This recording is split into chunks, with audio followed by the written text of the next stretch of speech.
He was named after an archangel, an angel of the highest qualities and rank. He lived and worked during a period of history known as the High Renaissance. And to the world over, Raphael himself achieved some of the highest ideals of painting and art.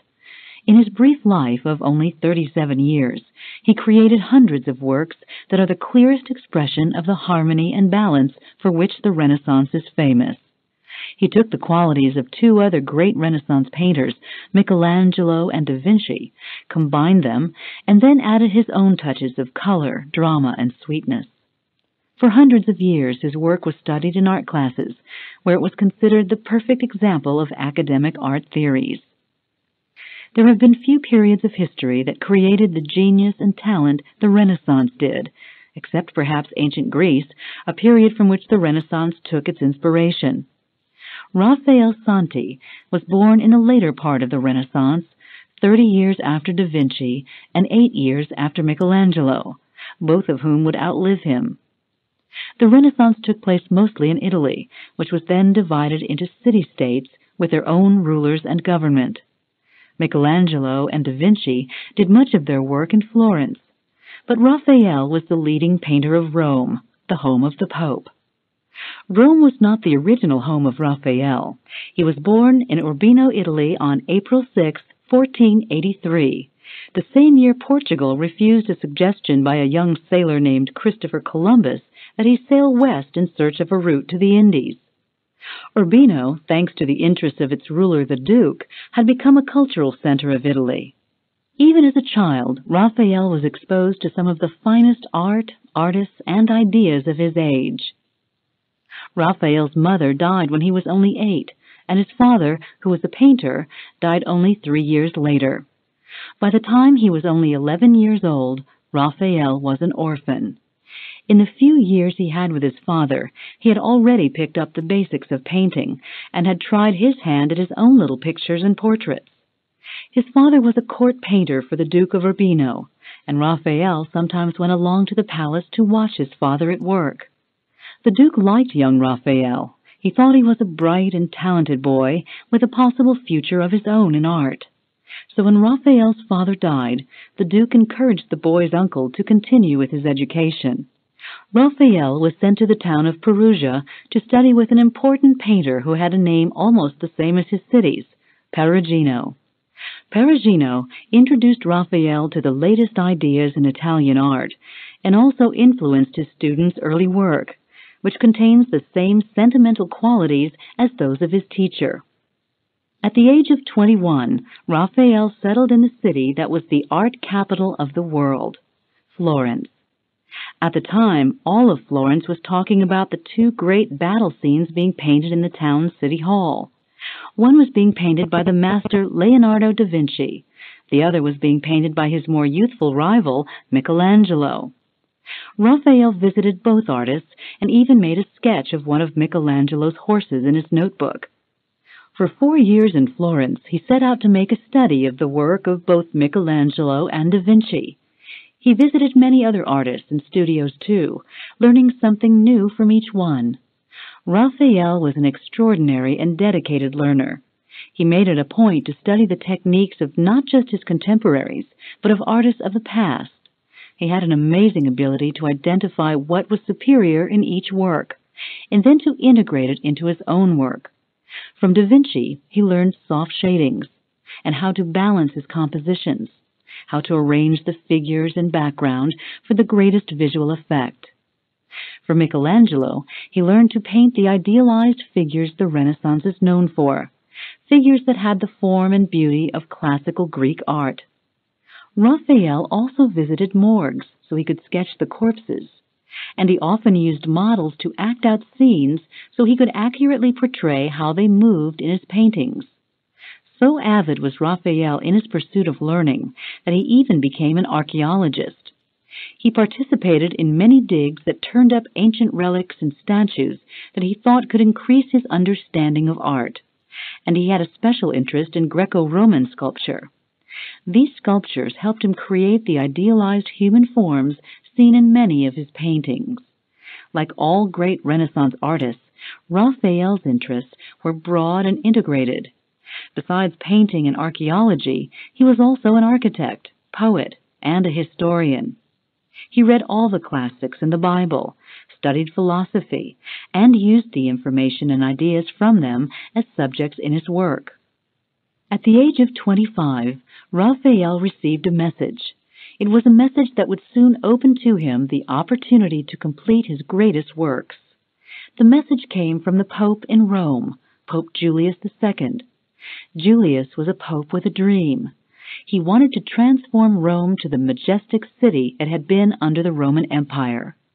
Julius gathered together the most renowned architects, painters, and sculptors of Italy to rebuild, redecorate, and restore Rome to its ancient glory. When he died, his successor, Pope Leo X, continued with much of that work. Under these popes, many of the great Renaissance painters and sculptors had the chance to achieve their highest potential. The three greatest of these, Michelangelo, Da Vinci, and Raphael, all worked on projects for the popes at various times in their careers. Raphael was given a large workshop in Rome, the city he would remain until he died. In that workshop, he created some of his most famous work. He produced religious paintings, tapestry designs, palace decorations, and portraits.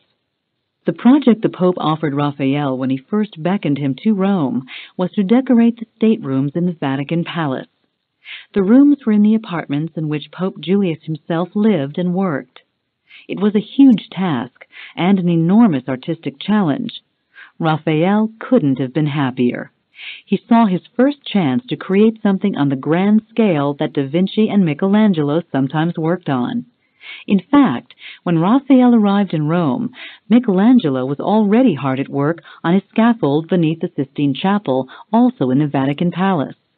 Raphael was about to join the great master and about to become one himself. There were 4 walls in one room to paint first, and Raphael immediately came up with his themes. 4 themes of human accomplishment. One was to be theology. He would depict that in a fresco called Disputa, or Disputation over the Sacrament. The second theme was philosophy, which he portrayed in a fresco called School of Athens. The third was the arts, in a fresco called Parnassus. And the final theme was law, in a fresco entitled Cardinal Virtues and Giving of the Law. Raphael hired assistants to help him with his work on the frescoes, unlike Michelangelo, who worked alone on the Sistine Chapel, unable to bear the presence of others. He sketched out all his work in notebooks, and the sketches were then enlarged by his helpers. Raphael always carried a notebook, jotting down ideas and anything he wanted to remember. One of his favorite uses of his notebook was to sketch any scenes he came across of mother and children. He often sketched peasant women and their children in the Italian countryside. He used the poses and expressions of these women and children in his many drawings and paintings of the Madonna. One reason his Madonnas are known for their gentleness and for their realistic maternal poses is that they were largely based on actual scenes of mothers and babies. Halfway through his work on the frescoes, after Michelangelo had already finished the Sistine Chapel, Raphael was frustrated by a slowdown brought on by the illness of Pope Julius. Julius, who was in rooms nearby, couldn't bear even the slightest noise. Yet at the same time, he was pressuring Raphael to finish. He sensed he was dying, and seeing the completed stanzas had become his final wish.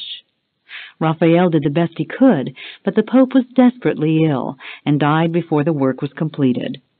The new Pope, Leo X, had always been an admirer of Raphael's paintings of the Madonna, so he happily gave him the go-ahead to finish the walls.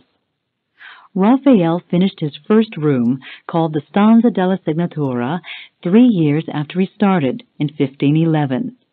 He then started a second stateroom called the Stanza degli Ador, which he finished in another 3 years. For these walls, he chose 4 historical events that depicted the salvation of the Church through divine intervention. He, of course, included his patron, Pope Julius, in the paintings, and when Julius died, he included his successor, Leo X. When the second room was completed, Raphael started work on yet a third room, called Stanza del Incendio. The word incendio, like incendiary, means burning. It took its name from Raphael's main fresco in the room called The Fire in Borgo. There is a story that while Raphael labored on his Vatican frescoes, he became annoyed by the interference and criticism of a couple of cardinals who had dropped by to give their opinions of his work. When one complained that the face of the Apostle Paul is far too red, Raphael responded, "He blushes to see into whose hands the church has fallen." Raphael was known to always be a gentleman, but he was a gentleman with limits. Not all the cardinals were condescending to Raphael. One who admired and liked him very much was the Cardinal Bibina. Raphael often discussed his work with Bibina, who became so attached to the young artist that he decided he would make the perfect husband for his niece, Maria. Raphael seemed happy with the idea and wrote to a friend, "She is a beautiful young girl of the best reputation." However, his work was so consuming that Raphael suggested the engagement be postponed until he had more time to devote to a marriage. In the meantime, however, Maria came down with an illness and died. Raphael directed the building of her tomb. As far as we know, it was the only time he ever considered marriage. It would seem for most artists that painting frescoes on 4 large rooms in the Vatican would be enough to consume one's time and energy. But the Renaissance masters, besides their unsurpassed skill, were incredibly productive and versatile. So while Raphael painted away on the frescoes, he also took commissions from a number of private citizens. The most important of these was a banker named Agostino Chigi. Raphael painted a wall fresco in Chigi's suburban home and painted an entire ceiling with stories of Cupid and Psyche. It's said that when Michelangelo saw the ceiling, he growled, "All that Raphael learned about art, he learned from me." Michelangelo was known for his rather gruff and impolite manners, particularly with other artists. He tended to be competitive, especially with Da Vinci, but he also seemed to experience some jealousy of the rising young artist Raphael. Raphael was well loved in Rome and always had a group of admiring friends and students trailing after him as he walked back and forth to work. On one such day, as he crossed the cathedral square in his usual handsome and impeccable dress, he came across Michelangelo, disheveled as usual, walking alone, a stern expression on his crooked face. Michelangelo stared at Raphael and his followers and announced with contempt, "You look more like a prince than a painter." Raphael calmly replied, "And you look like an executioner," and kept walking. There was a time, too, toward the end of Raphael's life, when Michelangelo deliberately set out to try and make him look bad. Raphael had been commissioned to make a painting for an altarpiece for a church in France. While he worked on it, another artist was commissioned to paint a picture for a wall in the same church. Michelangelo offered to help the other artist with his work so that Raphael's painting would look inferior. Raphael took this as a challenge. He became determined to do his work independently and alone to make it as excellent as possible.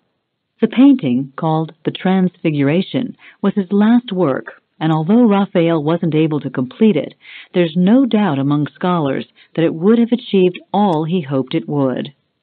Besides his work on the frescoes and at the Chigi Villa, Raphael also painted numerous portraits of cardinals, the Pope, and other members of the nobility. Still, his talents were not exhausted. He painted many great religious works on canvas, large drawings, and designs for tapestry. Then came another idea from the Pope. In 1514, when Raphael was 31, the Pope made him chief architect of St. Peter's Basilica, the most important church in Christendom. Renovation of the basilica was already in progress, but the Pope needed someone to replace the former architect who had died. That architect, Donato Bramante, had been a friend and admirer of Raphael's. In fact, Raphael had painted his face into some of his frescoes in the stanza rooms at the Vatican. It was Bramante who, on his deathbed, recommended Raphael as his successor in designing St. Peter's. Pope Leo readily agreed. Raphael wrote to his uncle at the time, "His Holiness has given me 300 gold ducats in advance because I am to be attached to the fabric of St. Peter's." Raphael was pleased about the money. Even with his fame, he always seemed to struggle, just as Michelangelo did. Frequently he wasn't paid as promised. While Pope Julius had been ill, much of Raphael's work on the frescoes was completed without payment. This is partly why he took so many other commissions. But in spite of the handsome advance in gold, Raphael had some doubts about whether he was skilled enough for the work on St. Peter's. He was well aware that other artists had complained that a painter could not be a successful architect too, even though Da Vinci had managed to be both. Raphael said to a friend at the time of his new responsibility, "I hope I shall not sink under it." He felt much better after he completed his models, and the Pope heartily approved them. Raphael worked on extensive, detailed designs for the basilica and was responsible for shifting its original Greek radial design to a Latin longitudinal design. However, none of his designs were actually built, although he did supervise construction on what had already been started. Whether this caused him disappointment is unknown. What is known is that he could have found consolation in the fact that many of his other architectural designs were built, including a chapel, a villa, and a palace in Rome, and a palace in Florence. Although he was little known when he arrived in Rome, by the time he'd been there only a few years, Raphael was famous throughout Italy. Because of his talents, and also because of his handsome appearance and personal charm, he was given the nickname Prince of Painters. Apparently, Michelangelo's sharp eye had not failed when he commented that the young painter looked more like a prince. Raphael had thick, dark, shoulder-length hair, large, soulful eyes under long, arched eyebrows, a youthful complexion, and a full, delicate mouth. He was said to be a true gentleman and an unselfish man who willingly offered help to students. He even gave free board and lodging to many of his assistants who were unable to pay for it themselves. He nursed sick friends, even when his workload was at its most demanding. One Roman wrote, "Nearly all people regard him as a god, but he is withal free from vanity, and he is friendly toward everyone." Like Da Vinci and Michelangelo, Raphael remained single, and as far as the world knows, had no children. As the frescoes and work on the basilica were proceeding, Raphael was also named the first superintendent of antiquities in Rome, because of his interest and work in the field of archaeology. While riding about Rome one day, he had noticed that the stones from ancient monuments were being used for new buildings, and it had troubled him. When he brought it to the attention of the Pope was inspired to create this new position and to give it to Raphael. Raphael wrote at the time that he felt well prepared for the position because he had, in his words, been very diligent in studying these antiquities and having used much care in finding and measuring them carefully, and by reading continuously good authors. He supervised the preservation of marble that held important Latin inscriptions, and he drew an archaeological map of Rome. He spent many hours supervising excavations, and he made detailed drawings of old buildings and Roman ruins. He planned a book that would include all the classical monuments, and he even invented an instrument to help measure ruins. A friend wrote of him, "He is producing an admirable work. I refer to the town of Rome, which he almost reconstructed in its ancient grandeur." By now, Raphael was in charge of virtually all artistic projects in Rome under the papacy. He was in his mid-30s and had attained the heights of achievement in the fields of painting, architecture, and archaeology. During all this time, Raphael had also become the most popular portrait painter in Rome. Members of the nobility all clamored to have their portraits painted by the brilliant young artist who was painting frescoes at the Vatican. One cardinal wrote, "I have such a love for perfection that I too have decided to have my portrait painted by Raphael." And in speaking of Raphael's portrait of his friend Tabildeo, the same cardinal wrote, "Raphael has painted our Tabildeo so realistically that the picture resembles him more than he himself." Raphael was even asked to paint a portrait of the Pope's pet elephant, which was placed above the doorway to his palace. One day, Pope Leo took Raphael into the Sistine Chapel to discuss yet another project with him. Above Raphael's head were the exquisite scenes of the creation of the universe to the birth of Christ, painted by the master Michelangelo. On the walls below these were scenes painted by other artists that depicted the life of Moses and of Christ. All that was missing from this pageant of Christian history were the stories of the lives of the apostles. The Pope wanted to fix that. He wanted Raphael to design tapestries to be hung beneath the wall paintings, tapestries that would be then woven by the most skilled workers in Flanders. Within only a few days, Raphael was hard at work sketching the lives of the apostles, while his students put together enormous sheets of cardboard, 10 feet high, to which they could transfer his drawings. The sketches Raphael made were literal representations of the stories told of the apostles in the Bible. When he finished them, he and his students transferred them to the cardboard using colored chalk. One of the most famous, called Miraculous Draught of the Fishes, shows how Christ sat in Simon Peter's boat, told the fishermen to let their nets down, and then filled the nets with a multitude of fishes, one of his first miracles. When all the drawings were finished, they were sent to Flanders to be transformed into tapestries. Today, some of those tapestries hang in the Sistine Chapel as planned. Others remain only in Raphael's drawings, which are held in museums and are believed to be more beautiful than the tapestries themselves. These drawings and tapestries had an enormous influence on future painters because they are Raphael's best examples of narrative art that tells a story. He also painted many pictures that influenced artists toward the narrative form. When he was 34, Raphael bought a new house not far from St. Peter's Square, where it would be an easy walk to work. It was a distinguished brick and cement palace designed by his old friend Bramante, former architect of the Basilica. On the lower floor was a row of arches, and on the upper floor there were tall, narrow windows divided by columns. Raphael loved his house, and whenever he could, he shut himself into his studio with the carved wooden ceiling and worked there alone and in quiet. But before long, the house became too small to hold all his work and the many students he so freely welcomed into his life. In 1520, when he was 37 years old, he purchased a piece of land and started to design a bigger house. The house would never be built. One day in 1520, Raphael returned home after a trip to the country to study the ruins outside of Rome. He started to work on his painting The Transfiguration, which had been commissioned as the altarpiece for a church in France. At the top of the painting is Christ, suspended in clouds. Beneath him are the 3 apostles, who have fallen to the ground atop a mountain, overcome with their vision of him. At the foot of the mountain are the other apostles and a group of people begging them to heal an epileptic child. Some of the apostles lean over as if to try to help. Others point up to Christ to indicate only he can save the child. Raphael picked up his brush to work on the figure of St. Andrew, who sits in the foreground. When his studio grew too dark to paint, he put his brushes aside and wrapped himself in a cloak. Suddenly he was feeling cold. The next day, Raphael awoke with a raging fever.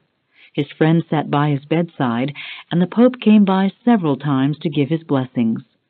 On the 6th of April, Raphael's 37th birthday, he called a lawyer and made his will. Only a few hours later he died. The year was 1520. An ambassador who was in Rome at the time wrote, "Nothing is talked of here but the death of this excellent man who closed his first life at the age of 37. He gave promise of many great things, but his renown, which is subject to neither time nor death, will be perpetual." Grieving Romans filed into Raphael's house for a reverent look at his last painting. His funeral mass was celebrated at the Vatican, and that last masterpiece, The Transfiguration, was placed at the head of his coffin.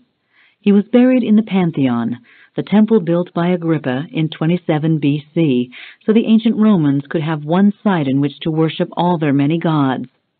It had been his request to be buried there, in an ancient monument of the classical period of history he so loved, and whose ideals he strove so hard to emulate.